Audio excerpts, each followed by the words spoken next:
En 1982, el director Ridley Scott llevó a la pantalla grande la adaptación de Blade Runner, una historia que se centra en Rick Deckard, un ex Blade Runner que es encargado de ir a buscar a un grupo de replicantes, de robots que parecen humanos, que están causando destrozos y que se escaparon de una especie de prisión. Para hablar de esta película, que ya es todo un clásico de la ciencia ficción, está conmigo Ver. Ya saben que con él siempre tratamos esos temas. Y pues es una película ya con sus años, pero creo que es una historia que sigue bastante vigente, sobre todo ahora con todo el tema de los avances en la inteligencia artificial y demás. Entonces, ¿tú cómo ves como este tema de que aborda la película? Uy, está difícil, ¿eh? Y es cierto, todo lo que dijiste, ¿no? O sea, para empezar, un clásico, sí, un clásico. Y no sin motivos. Lo que podría decir para empezar es que un solo tema está difícil, más bien toca un montón. Y da para muchísima reflexión, da para un montón de discusión, para buscarle de aquí por allá y de todos lados, ¿no? Y tampoco eso es sin motivo. O sea, aparte del gran trabajo cinematográfico que hay detrás de la película, pues sabemos que está basada en un libro de un gran autor de ciencia ficción, ¿no? Philip K. Dick, ¿no? Y su libro bueno, traducido, ¿no? De Sueñan los androides con ovejas robóticas. Ok. Entonces, sabemos que no es tema sencillo, ¿no? Y menos considerando todo lo que se le adjudica, ¿no? Y todo lo que se ha dicho al respecto.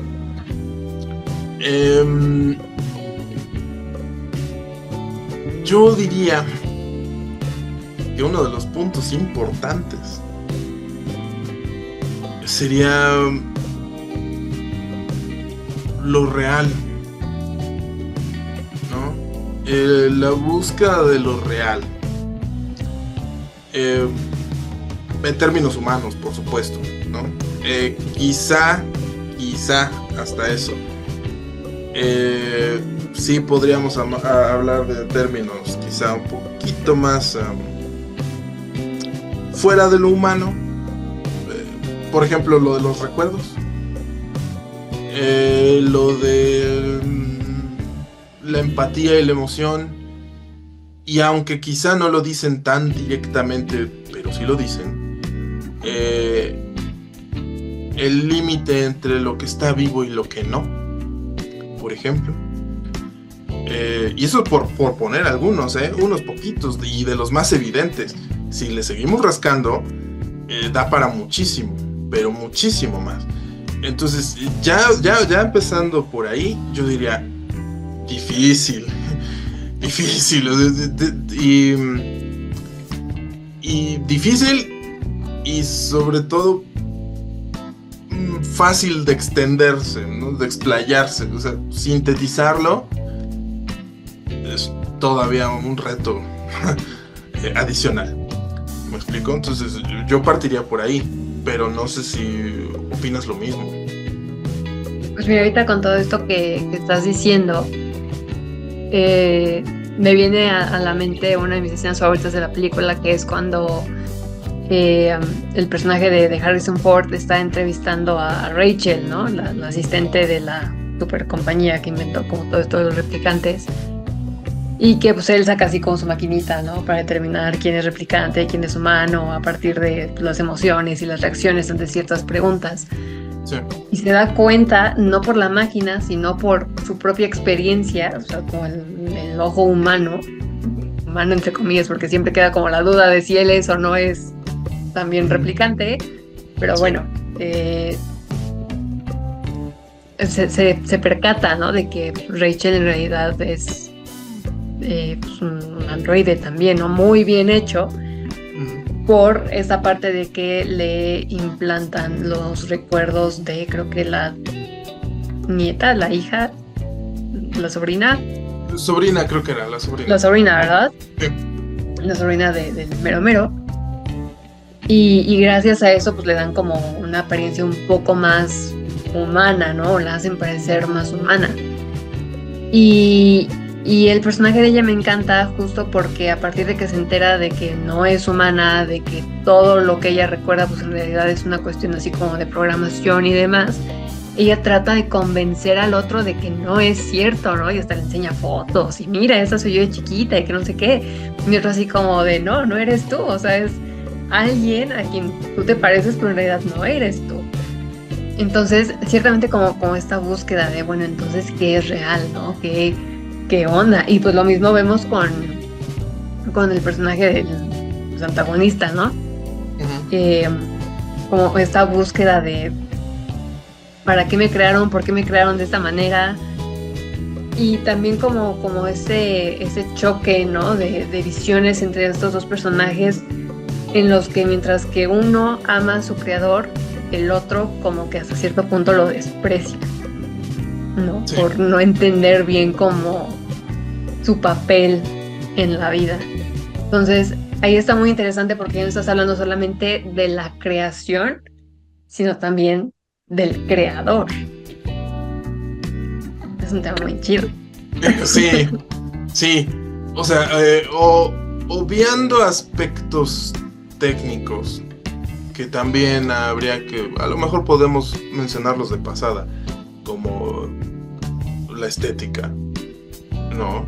Precursora en muchos sentidos, ¿no? Del steampunk, bueno, también retoma cosas precedentes, ¿no? O sea, tampoco todo es original, pero les da su vueltita de tuerca, ¿no?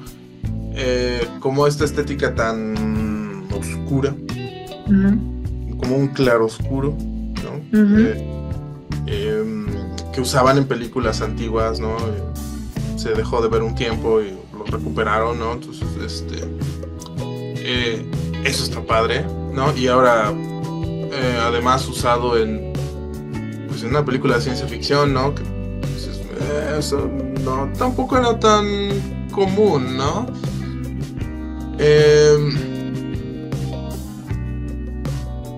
Me recuerda un poco a la película esta de... Esa quizás un poco, bastante menos conocida, pero La ciudad en tinieblas me parece que se llama. Es muy filosófica esa cosa, pero como que les veo ahí un cierto aire porque también se pone a plantar un montón de locuras. Es interesante.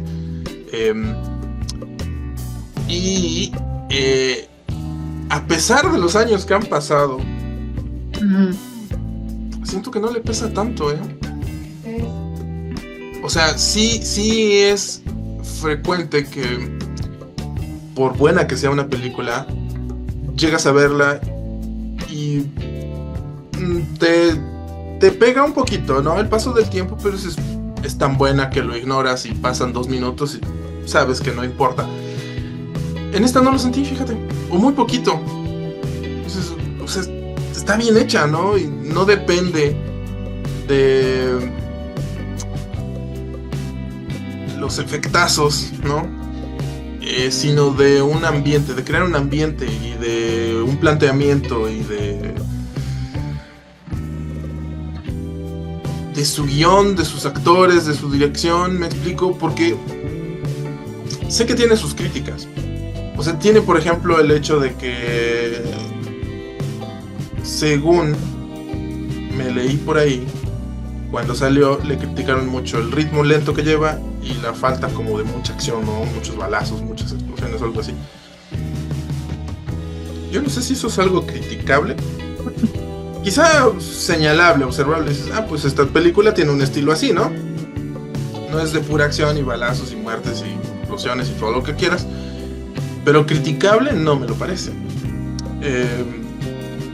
No se trata de eso todo cine, ¿no? Igual que la música no se reduce a un género, ni cualquier otro arte, la que quieras, ¿no? Ok, vale. Y a pesar de eso, tampoco siento que me pese eso. El ritmo, pues sí, lento. Lleva sobre todo para los estándares de ahora, ¿no? Si en su tiempo la criticaron por eso, ahora la destrozarían sin piedad, ¿no? Sí, claro. Una película de ese ritmo, sí, se la pasarían a traer bastante. Y no, al menos yo no lo sentí. Quizá eso ya involucra gusto personal, pero siento que está tan bien hecha que no lo sientes, ¿no? Y el ambiente de verdad se siente opresivo, de verdad esto es extraño y ajeno. Y esa palabra es importante, ajeno. Uh-huh. ¿No? Ajeno, porque pareciera que todos son ajenos entre sí, ¿no? El policía, ¿no? Está en una ciudad oscurísima, o sea, siempre está oscuro, siempre de noche. Y cuando pasea por las calles, los símbolos son extraños, o sea, usan caracteres chinos, ¿no? Hasta los anuncios son chinos. Las personas de su alrededor son chinas o asiáticas o de vea saber dónde, pero un montón de gente revuelta toda en un lugar, y te da la impresión como de que no pertenece, como de que es ajeno, como que no te entiendes con nadie, como que estás solo, aislado. Y obviamente eso es a propósito, ¿no? Y lo mismo podríamos decir entonces de los replicantes, ¿no? Que para empezar, el nombre es muy simbólico. Replicantes, evidentemente, dice que replica a un ser humano, ¿no? Entonces, vale. Y tampoco pertenecen, en principio, o no son considerados así. Pero siento que demuestran características importantes de un ser vivo que en principio, si los que los buscan tuvieran razón, no presentarían. Por ejemplo, nos dicen: un replicante es un androide, un robot que se usa como esclavo para trabajos muy duros fuera de la Tierra. O sea, en la Tierra están prohibidos, se usan por fuera. Ok. Y están hechos para replicar, ¿no? O imitar a un ser humano en todo aspecto posible, ¿no? Al menos en apariencia. En fuerza nos lo presentan más fuertes que un ser humano. Y en inteligencia también. Entonces, de ahí nos dicen que el lema, o el eslogan, o el moto, creo que le dicen, de la compañía que los crea es más humano que los seres humanos. O algo así, me parece. Ese es, ok, más humano, entonces más inteligente, más fuerte, más perfecto, más hermoso si quieres, ¿no? Físicamente. Más humano que un ser humano, vale, eso es una meta demasiado alta, muy ambiciosa, ¿no? Y quizá irrealizable, porque entonces ya no es un ser humano lo que tienes en las manos, pero bueno, excepto por una cosa, que es lo que nos dicen, esto lo que no tienen, emociones o empatía, ¿no? Dices, vale, ahí está la diferencia, ¿no? Y entonces se presenta el primer planteamiento. Entonces, lo que nos hace humanos es eso. Eso es la clave de la humanidad, el rasgo último, el definitivo, con el cual somos humanos y sin el cual no lo somos.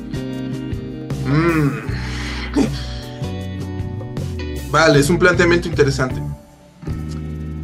Y dices, bueno, ok. Y además nos presentan una situación adicional. Para encontrarlos tenemos, me parece que muestran por ahí como dos métodos. Uno es, pues, de plano matarlo y ver qué era. Dos, hacerles su prueba con su maquinita, ver sus ojos, exactamente como tú lo describiste, y ver cómo responden, ¿no? Emocionalmente a ciertos estímulos verbales, ¿no? Y sus respuestas. Y vale. Entonces, el siguiente planteamiento que nos ponen es, por un lado ya dijimos, esto es lo que nos separa. Y por el otro, dicen que por un lado que no los presentan, y por otro que si los llegasen a presentar, o sea, si empezaran a desarrollarlos, se volverían peligrosos, que no podrían controlar las emociones, que podrían desarrollar emociones negativas como ira, como odio, lo que quieras, y mucha agresividad, y que por eso les dan un tiempo de vida muy corto. Y dices, ok, eso también es un planteamiento muy interesante, y creo que contradictorio, pero no es casual. O sea, eso es evidente que es a propósito. Al menos desde donde yo lo veo. O sea, no puedes meter la pata así. O sea, si es una contradicción, no es una contradicción por el autor, sino más bien es una contradicción de la sociedad concebida por el autor. O sea, dicen una cosa y luego dicen otra y chocan. O dicen una cosa y hacen otra, ¿no? Entonces, la sociedad que creó el autor es contradictoria. Hay algo ahí que no funciona. Pero esa contradicción es muy interesante precisamente por eso. Un lado ya nos planteó que si es o no lo que nos hace humanos. Y por otro, que si lo generan, entonces es algo que se genera por sí solo y no proviene de nosotros. O sea, me explico. La fuerza que les dan a los replicantes, eso viene por diseño. La inteligencia que le dan a los replicantes, probablemente también. Pero si eso no es parte del plan, entonces es algo que surge naturalmente. Y si surge naturalmente, entonces probablemente es inherente a la vida. Entonces, en ciertos niveles, ¿no? Pero inherente a la vida. Y entonces, lo que tienes en las manos ya es algo más que una herramienta, sino que ya es algo que se está acercando mucho, si no es que ya lo es, a un ser vivo. Porque ojo, lo mencioné al inicio y lo repito ahora. Están desplegando, mostrando rasgos que en principio no deberían tener si no fueran seres vivos. Una es ese. Porque a pesar de lo que dicen, los replicantes señalan en varias ocasiones emociones. Por ejemplo,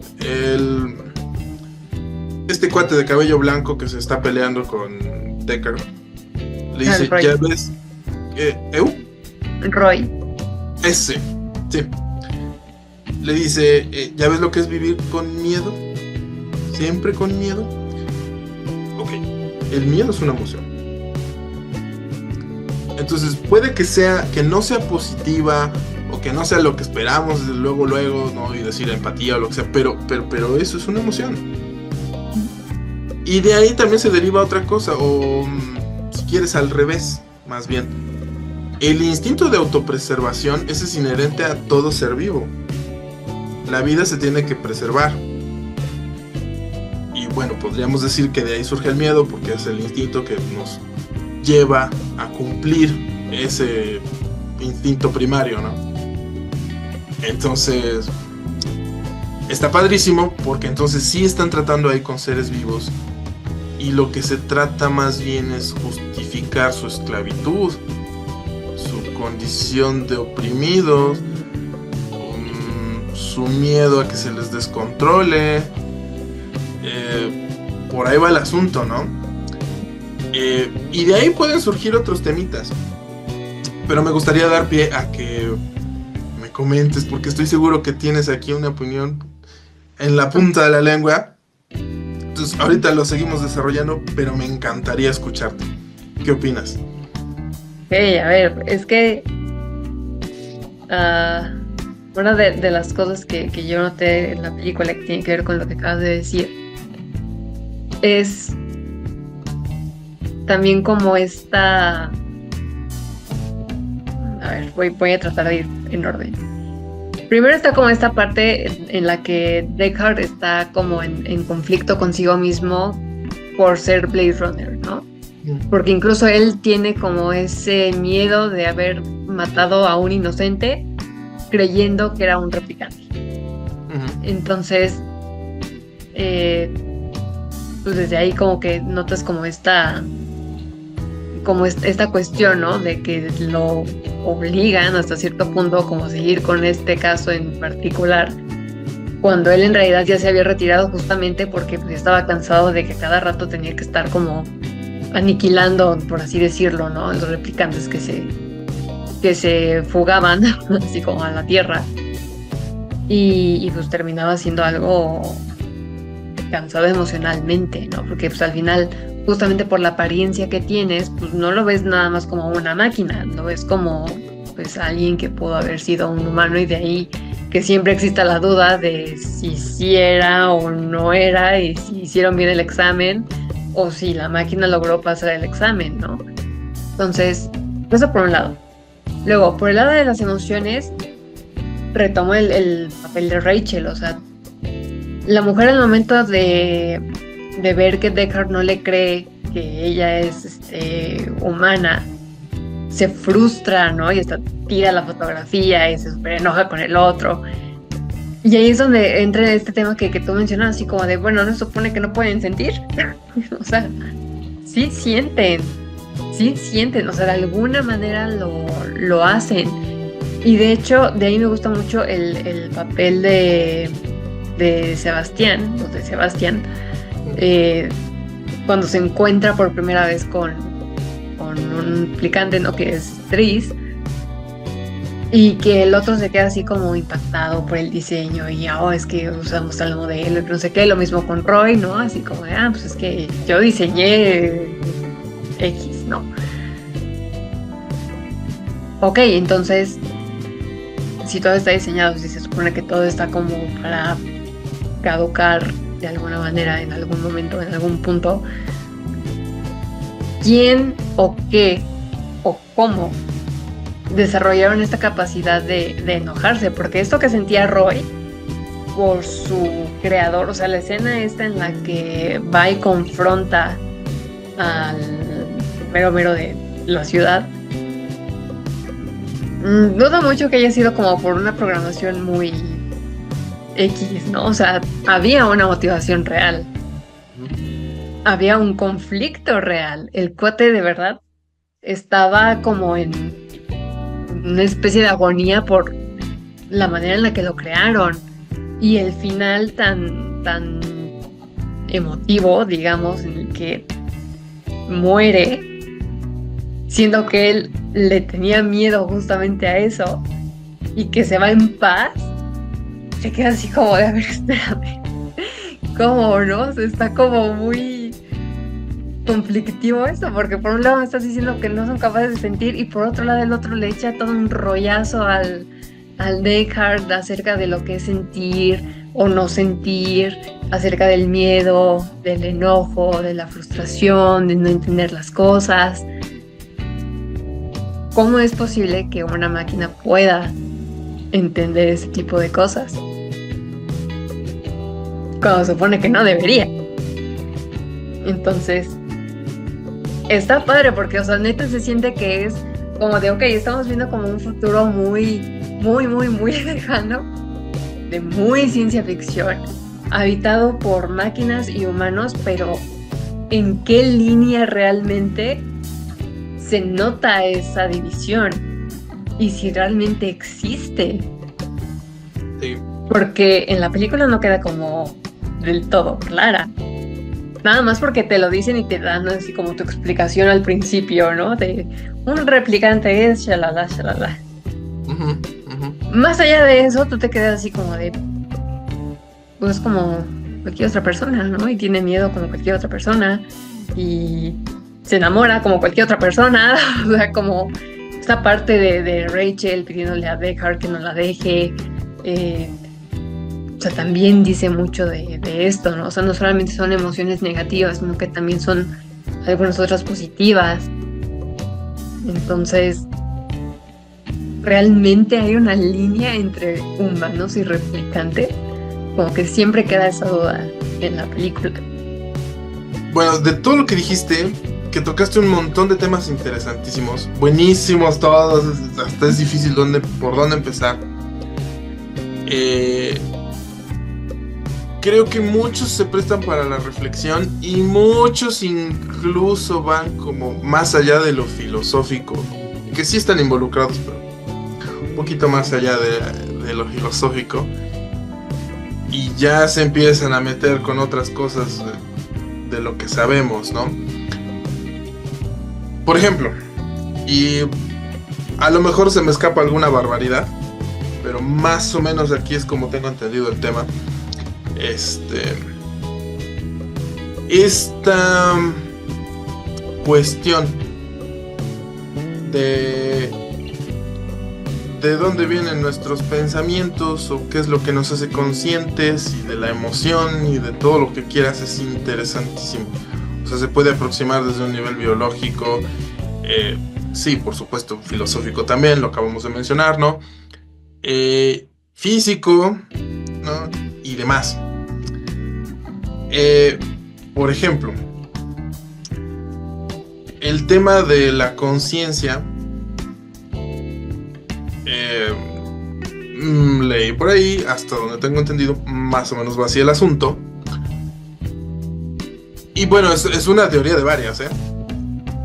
Se sospecha que podría ser producto, o quizá un subproducto, si se quiere ver así,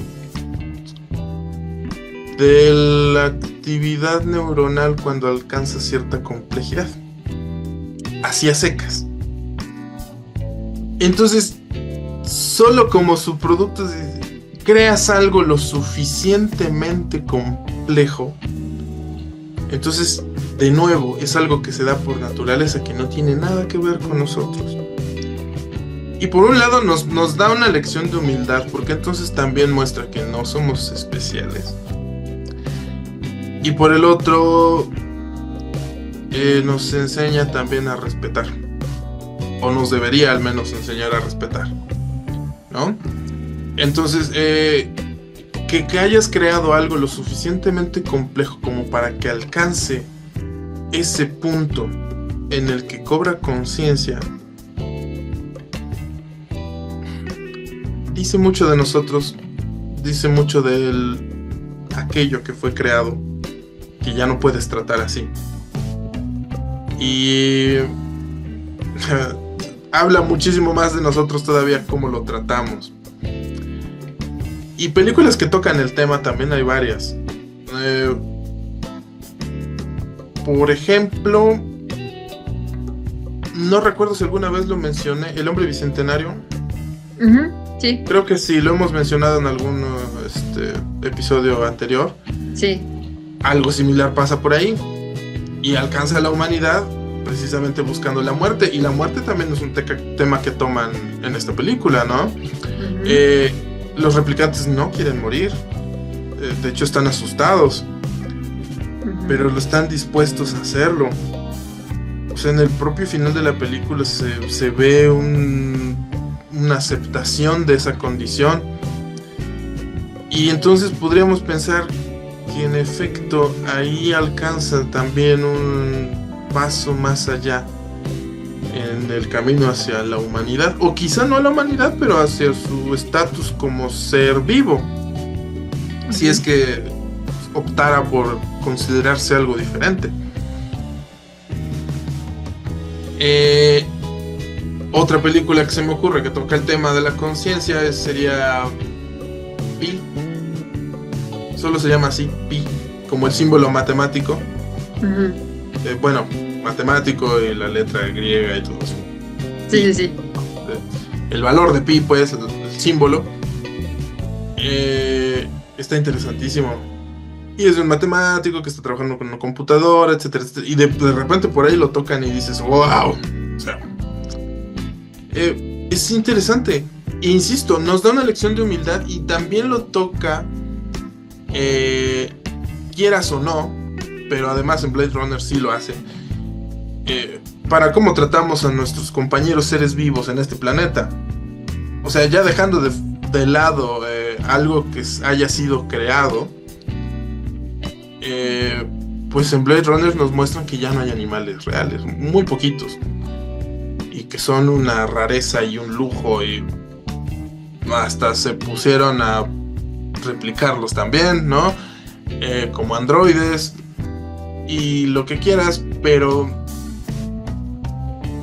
¿qué pasa con el trato que merecen también como seres vivos? ¿No? Ni siquiera estamos plenamente conscientes de hasta qué punto llega su autopercepción, si se quiere, si son conscientes o no. Hay mucha discusión al respecto. Yo me inclinaría a pensar porque sí. Demuestran muchas cosas que yo pienso no podría demostrar algo que no lo fuera. Quizá podríamos argumentar, bueno, a lo mejor no son exactamente iguales a nosotros. Bueno, quizá. Eso no significa que tengamos derecho a tratarlos como se nos antoje, ¿no? Y lo mismo te pones a pensar si consideras o si te planteas la opción de que llegue algo creado por nosotros o no, quizá ajeno, que en términos de complejidad nos supere. Entonces, ¿eso les daría el derecho de tratarnos como quieran? ¿O de convertirnos en esclavos? Entonces, mi punto es, Blade Runner toca el tema. Quizá no tan explícito, que sí, o sea, hasta cierto punto sí, pero ya vimos como de algo muy sencillito le pudimos sacar aquí un montón. Y conforme la ves y avanzas y te adentras en la historia y por supuesto te pones en la situación y dices, pero es que qué tal si esto o aquello, y qué harías tú en esa situación, empiezan a salir esos temas. Y yo considero que es algo que aporta mucho, individualmente y colectivamente, ¿no? Quizá la reflexión no es lo más divertido, ni es como que sea tema obligado en fiestas ni nada, ¿no? Pero siempre viene bien un poquito, ¿no? A lo largo de nuestras existencias, ¿no? No se trata de que todo tenga que ser filosófico y cultísimo y que vivamos para ello, pero viene bien un poquito, siempre, solo un poquito. Nos ayuda a conocernos a nosotros mismos, ¿no? En ese caso, Blade Runner contribuye. Al menos por ahí lo veo yo en este punto. No sé qué piensas tú. Fíjate que con este tema que sacaste, sobre todo el de la conciencia, te voy a preguntar, ¿tú ya viste la versión de director? O sea, la de Ridley Scott, ¿o has visto la tradicional? La Final Cut, ¿no? ¿Le pusieron? Ajá. No me acuerdo. Creo que es una herejía tremenda aquí. No me acuerdo. Es que tienen varias versiones estos ingratos. Sí. Y que le cambian el final y que no, y que ahora incluyeron esto y no, y que en Final Cut creo que dijeron que le corrigieron eso sí fue una metida de pata, pero bueno, todos metemos la pata. Lo del replicante que falta, dijeron que eran 6. Falta sí. 1. Y lo del sueño del unicornio, que creo que lo puse incompleto. Y no me acuerdo qué más le cambian. O sea, varias cosas. Pero no me acuerdo. No me acuerdo si vi eso o si la llegué a ver. Si me aventé de varios finales. No me acuerdo. Es una herejía, lo confieso, pero. Ok. ¿Por qué iba la pregunta? Es que en esta versión, en la larga, hay una parte al final en la que el compañero de Deckard le deja una figurita. ¿Ves que su compañero siempre está haciendo como figuritas? Está siempre haciendo las cosas. Sí. Le deja una figura, creo que es un unicornio, que es lo que normalmente Deckard sueña. ¿Por qué? No lo sabemos, pero probablemente esté en el libro.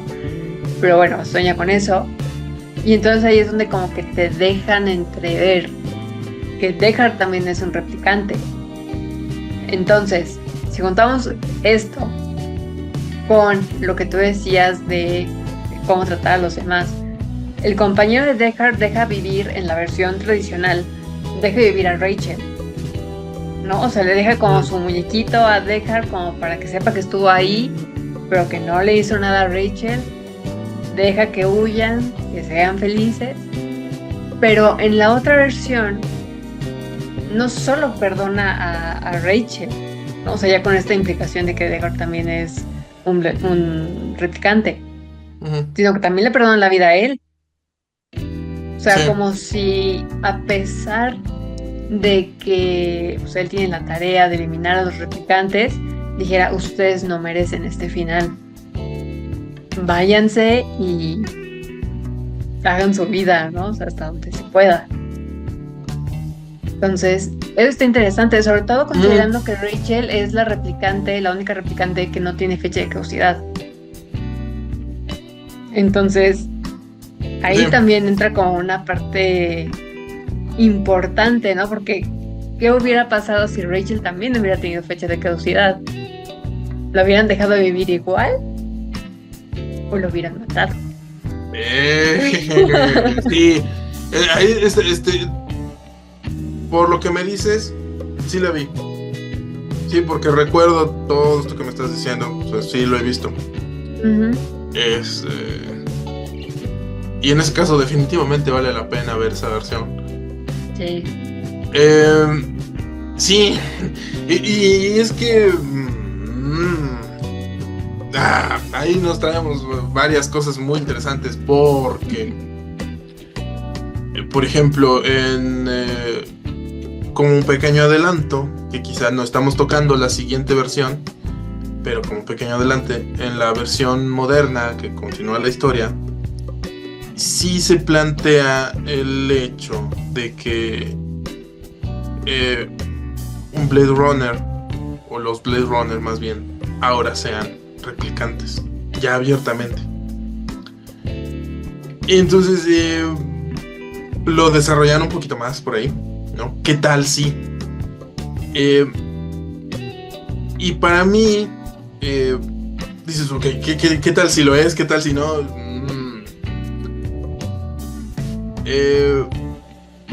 También involucra la pregunta de si somos nuestros recuerdos nada más. Porque nosotros ya dijimos, y así está teorizado, considerado, que somos más que la suma de nuestras partes, ¿no? Eso es algo que dicen mucho en física, más que la suma de sus partes. Y es cierto, es completamente cierto. Pero entonces a nivel aquí más intangible, ¿no? ¿Somos la suma de nuestros recuerdos? ¿O hay algo más?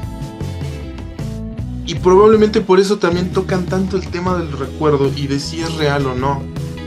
De si es un implante o realmente lo viviste.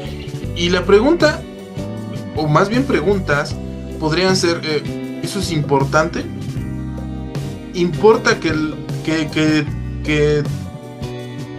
lo hayas vivido o que solo lo tengas guardado aquí como información? Y si sí,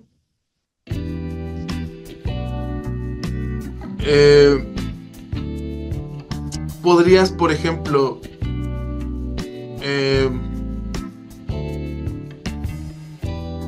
duplicar un ser humano simplemente sumando todos esos mismos recuerdos, copiándolos y colocándolos en otro lado, porque entonces ya en teoría ya no tendríamos identidad individual si somos nada más que eso. Pero la película no muestra que así sea, ¿no? Entonces también plantea probablemente no somos nada más la suma de nuestros recuerdos. Y quizá los vivimos, quizá no, eso es difícil, pero entonces ¿qué es real y qué no? Y entonces también, Descartes es o no un ser humano, ok, pero entonces, ¿él es real o no? En la película plantean el famosísimo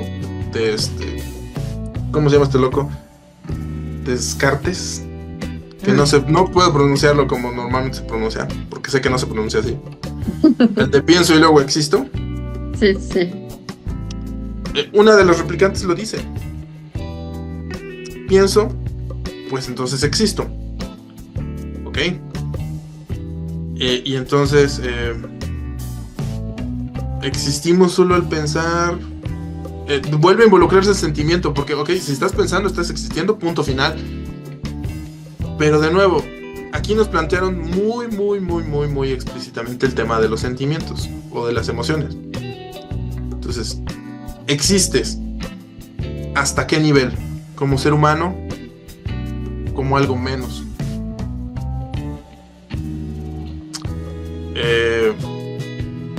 ¿Y qué pasa si lo dijéramos sin sentimiento, sin pensar y más bien como sentir? ¿Y si siento? ¿Existo? Aunque no piense. Uy, nos empezamos a meter en problemas. Pero no cabe duda que es interesantísimo. Y sí, o sea, ¿qué pasa con él? ¿Qué es y quién es él? Da para mucho. Pero también nos lleva a, entonces, ¿qué somos? ¿Y quiénes somos? Nosotros, todos. Entonces está buenísimo. Y como dije, la película, o sea, de aquí le podemos seguir rasca y no acabaremos nunca. Sí. Pero ve ya todo lo que le sacamos y nada más hemos tocado unas pocas cositas. Entonces está buenísimo y me encanta todo lo que comentaste, la verdad. Muy padre. Es que en realidad te lo comenté así como fuera de grabación. Es una película que ciertamente se siente un poco lenta, pero que tiene un chorro de cosas, sobre todo porque no solamente es ciencia ficción, sino que dentro de la ciencia ficción incluye drama, incluye suspenso, incluye como una narrativa detectivesca, ¿no? Entonces, como que el tener tantos subgéneros conectados con personajes que ayudan a mantener como esa red de subgéneros, pues se presta a abordar muchos temas de muchas maneras. No he leído el libro, muy probablemente esté planteado de una manera similar, no, o sea, no sé qué tan buena adaptación sea la película, pero vaya, o sea, los problemas existenciales que te plantea a través de los personajes, de todos, están cañones, porque vaya, o sea, no es nada más el si soy o no soy, sino el y entonces qué soy y para qué me crearon, qué puedo hacer, por qué soy de esta manera, entre otras muchas cosas, ¿no? Entonces, siento que es una película muy profunda que además te muestra una red social muy como bien articulada, ¿no? O sea, por encima de todo tienes como esta super empresa que es la encargada de hacer a los replicantes y que por lo tanto pues es como la líder de absolutamente todo, ¿no? De ahí pues vas teniendo como a la demás gente, pero dentro de esta escala pues están los Blade Runner que están encima de los replicantes y de ahí para abajo, ¿no? Entonces creo que también aprovechan muy bien como este tejido social para mostrarte también cuestiones de a quién obedecemos y por qué. O sea, quién está determinando las reglas con las que pues al final estamos viviendo y conviviendo, ¿no? Entonces, esa parte está muy padre y por eso también me gusta mucho como este final en el que deciden no quitarle la vida a Richard, se la perdonan porque al final estás desobedeciendo una regla que sabes que está fija, ¿no? O sea, sabes que los replicantes no deben de existir y en esta ocasión tú prefieres saltarte esa regla por X o Y razón, ¿no? Nunca se explica así como a grandes rasgos, pero lo haces. Entonces, eso está padre porque dentro de toda esta red que parece estar muy bien articulada, al final hay huecos que permiten hacer este tipo de acciones. Entonces, es una película muy padre, muy compleja, aunque no lo parezca, y pues con unos personajes maravillosos. A mí la verdad me encanta. Sí, igual, y no podría estar más de acuerdo. Su muy, pero muy notoria influencia en todo lo que vino después, insisto, no es ni es poca cosa, ni es casual. O sea, hay muy buenos motivos para ello, ¿no? Y hablamos en muchos niveles, ¿no? En muchos. Lo de las reglas y la ley, o la moral, si quieres, ¿no? ¿Qué es bueno y qué no? ¿No? ¿Y por qué haces lo que haces, no? O sea, ¿a quién debes obediencia? ¿Y por qué? Y para empezar, si es que le debes obediencia a alguien. Y sí, pues, o sea, ahí también hay una crítica pues al orden social establecido y a la autoridad y por supuesto a la ley también, ¿no? ¿Por qué algo se puede hacer y algo no? Por ejemplo, ¿por qué los replicantes no deben existir? O sea, si ellos nos dijeron, bueno, la justificación es que se les va a salir de control las emociones, suena un poquito débil el argumento. Suena un poco débil, la verdad, ¿no? Y si no, entonces, ¿por qué los haces a un punto tan complejo como para ser conscientes? Cuando lo que necesitas es una herramienta que te haga trabajos pesados, ¿no? Entonces, esencialmente es una justificación de la esclavitud, pues, ¿no? Y sabemos que eso, aunque se diga lo contrario, no ha desaparecido en nuestros días, ¿no?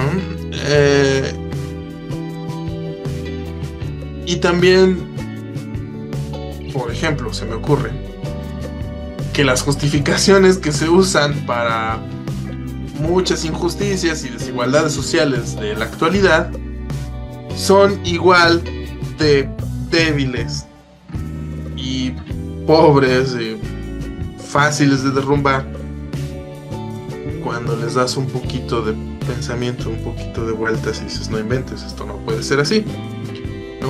Pero pareciera que es lógico, pareciera que dices, bueno, sí, cuando estás inmerso en la sociedad que lo genera.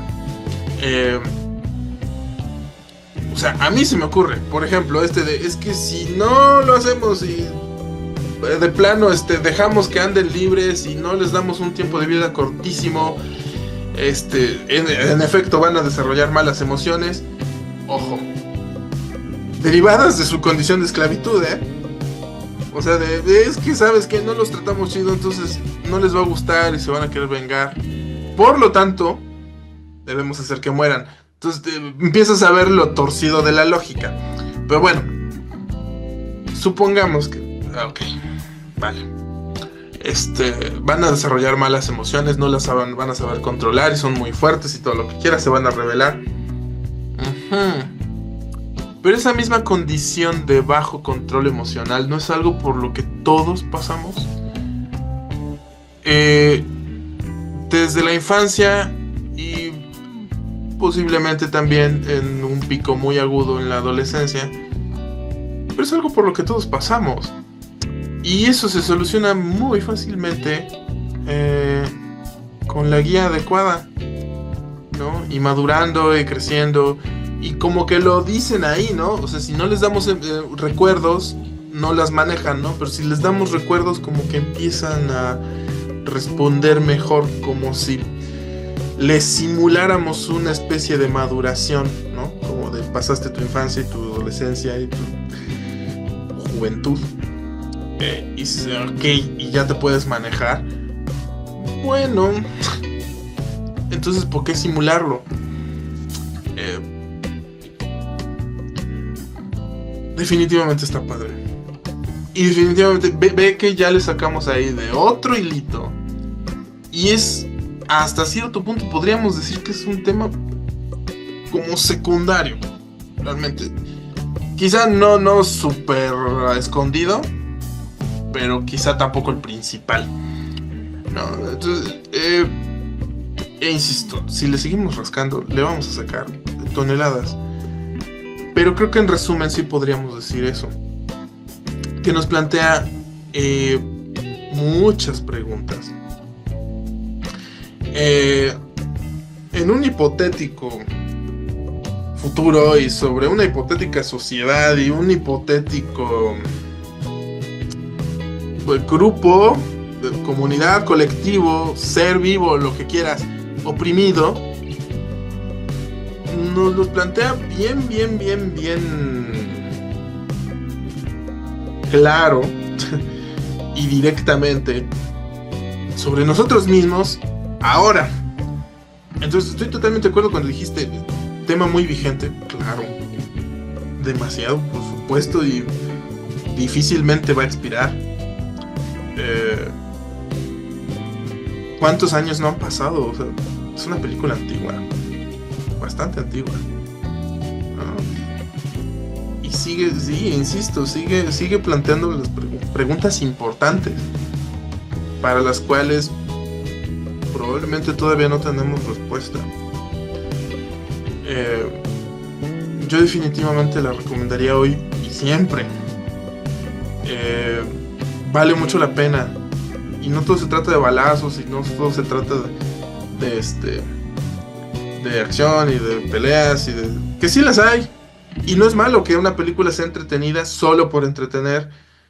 Si hace las dos cosas muchísimo mejor. Yo siento que esta sí lo hace. Tiene un ritmo lento, sí lo tiene. Pero las películas de detectives son entretenidas y esta lo es. Entonces no creo que le falte o le tenga que envidiar a nada, por supuesto que no. Para quienes nos estén viendo o escuchando, yo sí les diría, échenle un ojito, vale mucho, pero mucho la pena. Sobre todo porque ya no se ven tan frecuentemente películas de hace tanto tiempo. Sí. O sea, lo que es más probable que conozcan, que nos escuchan, quizás sea la versión nueva. Y no está mal. Pero el aporte que tiene la primera, pues nadie se lo quita, ¿no? Y tenemos mucho que ganar solo invirtiendo un par de horas en verla. Entonces, va la recomendación ahí. Estoy casi seguro que de tu parte también, pero eso es al menos de mi parte, ¿no? Sí, yo totalmente respaldo tu recomendación. O sea, a mí me parece una película, digo, más allá de quizá lo novedosa, lo revolucionaria que pudo haber sido en su época, por muchos aspectos, es una historia que vale la pena ver, disfrutar, reflexionar. O sea, sí, definitivamente creo que, como dices, no hay mucho que ganar con invertirle un poquito de tiempo. Y, y sí, digo, también abre mucho como la discusión a teorías y ver qué realmente significa qué, hay mucho simbolismo, mucha cosa con un significado más allá del obvio. Entonces, sí, es una película que no es nada más así como de, bueno, la veo y ya, sino que es una película que se te queda grabada y clavada y la tienes que pensar como varias veces para terminar de procesarla, y mientras más la empiezas a procesar, más te das cuenta de que tiene un montón de cosas ahí ocultas, ¿no? Entonces, sí, yo definitivamente también recomendaría esta película, Blade Runner. Y bueno, pues aparte Radley Scott, gran director. Claro. Y sí, sí que véanla. Véanla. Muy bien, pues con esto llegaríamos al final de nuestro capítulo de hoy, también de los primeros del año. No olviden que nos pueden seguir en nuestras redes sociales. Estamos en Facebook, Instagram, en Threads, en X y en TikTok. Y recuerden que nos pueden ver y escuchar a través de YouTube. Así que recuerden suscribirse al canal y nos vemos a la siguiente. Esto fue Cine en Palabras. Adiós.